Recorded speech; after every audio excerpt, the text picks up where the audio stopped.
Good evening. This is All India Radio and I am Gaurang Dhawan Lal with the news at 9.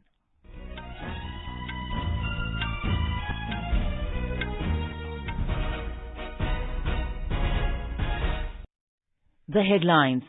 Prime Minister Narendra Modi says centre gives top priority to young talent for nation building. Defence Minister Rajnath Singh co-chairs maiden India-ASEAN Defence Ministers meeting in Cambodia. India-Australia Economic Cooperation and Trade Agreement will strengthen comprehensive strategic partnership, says Prime Minister Modi. Gujarat witnesses high-voltage campaigning for assembly elections. In cricket, India win 3-match T20 series against New Zealand 1-0 after rain-interrupted final game ends in a tie. And at the FIFA World Cup in Qatar, Saudi Arabia stuns Argentina 2-1 in historic upset in their opening game.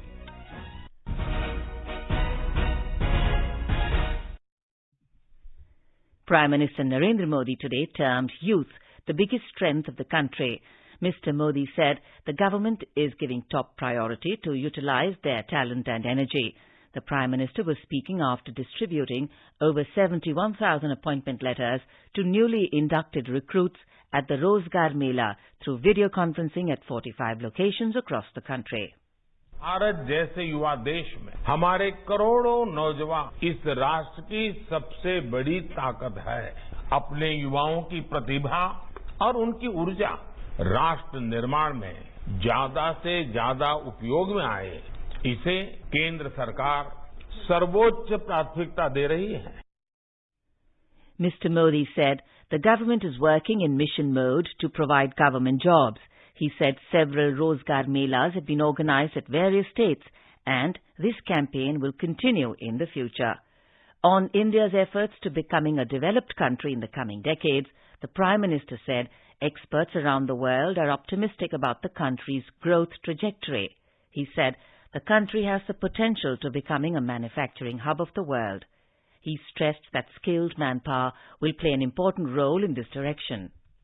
Make in India अभियान हो, vocal for local हो, local को global ले जाने का अभियान हो, ये सभी योजनाएं देश में रोजगार के नए अवसर बना रही, यानी सरकारी और गैर सरकारी दोनों ही क्षेत्रों में नई नौकरियों की संभावना लगातार बढ़ रही है.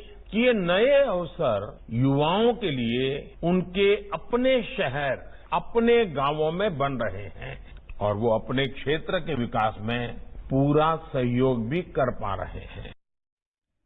The Prime Minister also launched the Karm Yogi Prarambh module.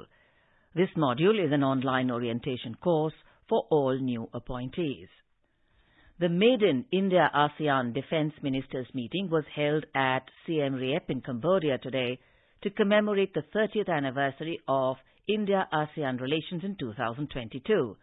This year has been designated as the ASEAN-India Friendship Year. The meeting was co-chaired by Defence Minister Rajnath Singh and the Deputy Prime Minister and Minister of National Defence of Cambodia, General T. Ban. In a series of tweets, Mr. Singh said, India shares a historic, robust and comprehensive strategic partnership with the ASEAN. He said, India deeply values the engagement with the ASEAN multilateral platforms, such as the ASEAN Defence Ministers Plus meeting and the East Asia Summit. The minister said, India is committed to the implementation of various initiatives and continues to offer its capacities and experience for strengthening India-ASEAN defence relations. The defence minister is on a 2-day official visit to Cambodia. Mr. Singh held bilateral talks with U.S. Secretary of Defense Lloyd Austin at the sidelines of the meeting.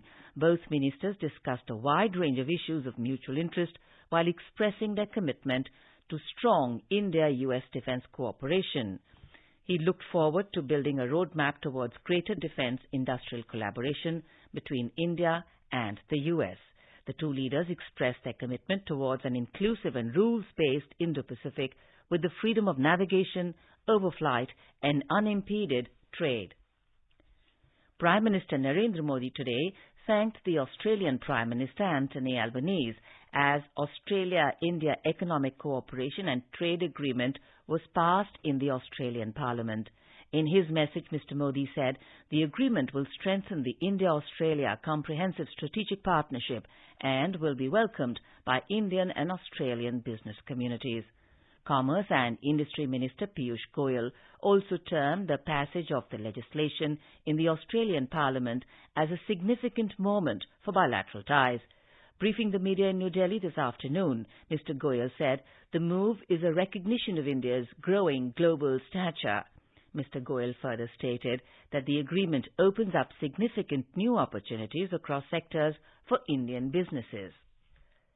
External Affairs Minister Dr. S. Jaishankar met his UAE counterpart Sheikh Abdul bin Zayed Al Nahyan in New Delhi today.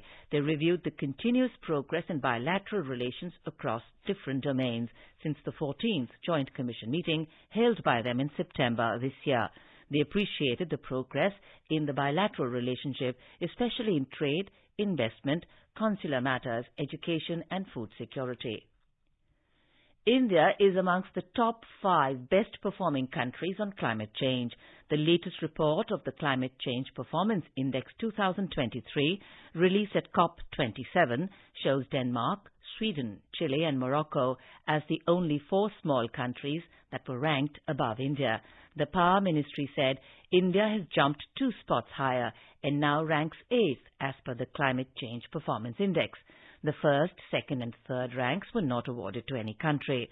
The ministry said India has earned a high rating in the global greenhouse emissions and energy use categories. Union Finance Minister Nirmala Sitharaman chaired the 4th Pre-Budget 2023 consultation with experts of the financial sector and capital markets in New Delhi this evening. Earlier in the day, the Finance Minister chaired the 3rd Pre-Budget 2023 consultation with experts of agriculture and representatives of the agro-processing industry. This is All India Radio giving you the news. For quick news updates round the clock, follow us on our Twitter handle @AIR News Alerts. अगर आप competitive exams की तैयारी कर रहे हैं तो all India radio की पेशकश अभ्यास सिर्फ आपके लिए है। इस बार का विषय है मॉडर्न हिस्ट्री यानी कि आधुनिक इतिहास और आप हमें अपने सवाल 23 नवंबर तक भेज सकते हैं। हमें व्हाट्सएप कर सकते हैं 9289094044 पर। आपके सवाल का जवाब हमारे एक्सपर्ट देंगे शनिवार रात 9:30 बजे इसी चैनल पर। आपका अभ्यास हमारा प्रयास।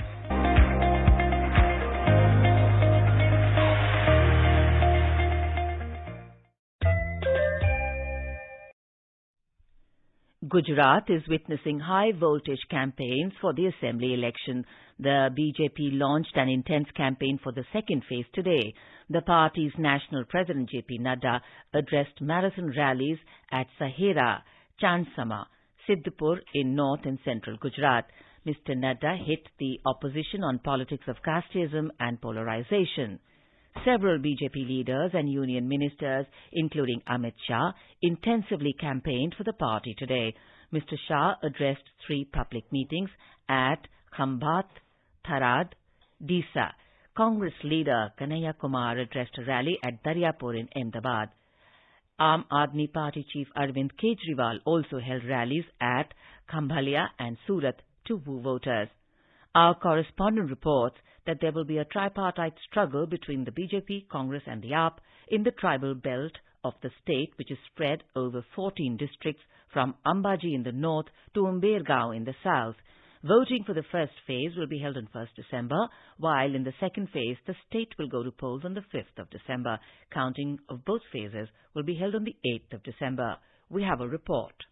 In the last assembly elections, out of 26 seats reserved for scheduled tribes, Congress had won 15, BJP 8, Bharatiya Tribal Party 2, and 1 seat was won by an independent candidate. But this time, BJP is working on a strategy to win 20 seats from these regions. Many senior leaders, including Prime Minister Narendra Modi, Home Minister Amit Shah, are campaigning here. On the other hand, Congress is also trying to maintain its dominance in these areas. But just before the elections, the party got jolt when senior-most MLA of the party and prominent tribal leader Mohan Singh Rathwar joined the BJP. Meanwhile, Aam Aadmi Party is also trying to make inroads in the tribal areas, making the contest triangular. It will be interesting to see whether the BJP will be successful with its strategy due to changed situation, or the Congress will remain dominant in this area. With Jitendra Dwivedi from Vadodara, Aparna Khun, AR News, Ahmedabad.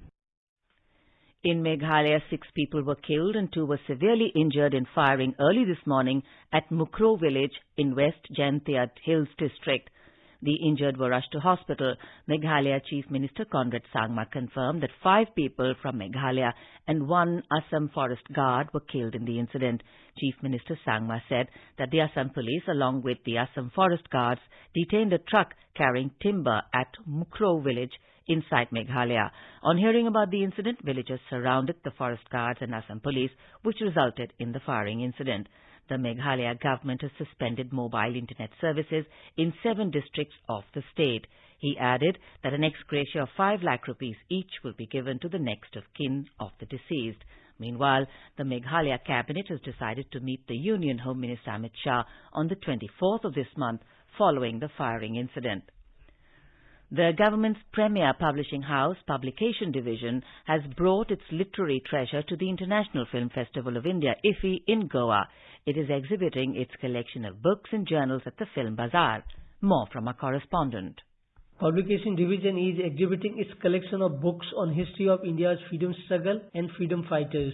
The cine lovers will also get a chance to explore the Publication Division's books on Indian cinema, art and culture, eminent personalities, and the children's literature. It is also showcasing its books on Rashtrapati Bhavan and Prime Minister's speeches. Another highlight of the exhibition is its newly launched Azadi Quest games. These games are entertaining and informational, enlightening the people about India's freedom movement and contributions of freedom fighters. Ashok Shukla, AIR News, Goa. The 3-day-long celebrations of the 400th birth anniversary of great Ahom General Lachit Borphukan will begin tomorrow in New Delhi. Finance Minister Nirmala Sitharaman will inaugurate an exhibition tomorrow on this occasion at Vigyan Bhavan, while Union Law Minister Kiren Rijiju will attend the cultural events as the chief guest tomorrow evening. Prime Minister Narendra Modi will attend the closing ceremony on Friday. The Sensex and the Nifty today witnessed gains of around 0.5%. A report from the business desk. Sensex climbed 274 points to finish at 61,419. Nifty also appreciated by 84 points to end at 18,244. In the foreign exchange market, the rupee strengthened by 18 paise against the US dollar. The domestic currency closed at 81 rupees and 67 paise against the American currency. At the multi-commodity exchange, gold futures for December was trading at 52,390 rupees per 10 grams. In intraday trade, Brent crude was trading at $88.70 per barrel. Arjun Chaudhary for AIR News. In cricket, India today clinched the 3-match T20 series against New Zealand 1-0 after the third and final match at McLean Park in Napier ended in a tie via the Duckworth-Lewis method following rain interruption. Chasing a target of 161 runs, India was 75 for 4 in 9 overs when rain stopped play. Earlier, India won the second T20 international by 65 runs. The first match of the series was washed out without a ball being bowled. At the ongoing FIFA World Cup in Qatar, Saudi Arabia stunned South American giants Argentina 2-1 in their opening game at Lusail Stadium. Argentina's Lionel Messi opened the scoring inside 10 minutes from the penalty spot after VAR intervention. But Saudi Arabia bounced back in the second half with 2 goals inside the space of 5 minutes from Saleh Al-Shehri and Salem Al-Dawsari. Earlier, the match between United States and Wales in Group B ended in a 1-each draw at the Al Rayyan Stadium. Another Group C match between Mexico and Poland will take place at 9:30 p.m. tonight. And now, before we close, the headlines once again. Prime Minister Narendra Modi says Centre gives top priority to young talent for nation building. Defence Minister Rajnath Singh co-chairs maiden India-ASEAN Defence Ministers meeting in Cambodia. India-Australia Economic Cooperation and Trade Agreement will strengthen comprehensive strategic partnership, says Prime Minister Modi. Gujarat witnesses high-voltage campaigning for assembly elections. In cricket, India win 3-match T20 series against New Zealand 1-0 after rain-interrupted final game ends in a tie. And at FIFA World Cup in Qatar, Saudi Arabia stuns Argentina 2-1 in historic upset in their opening game. And that's all in the news at 9. Good night.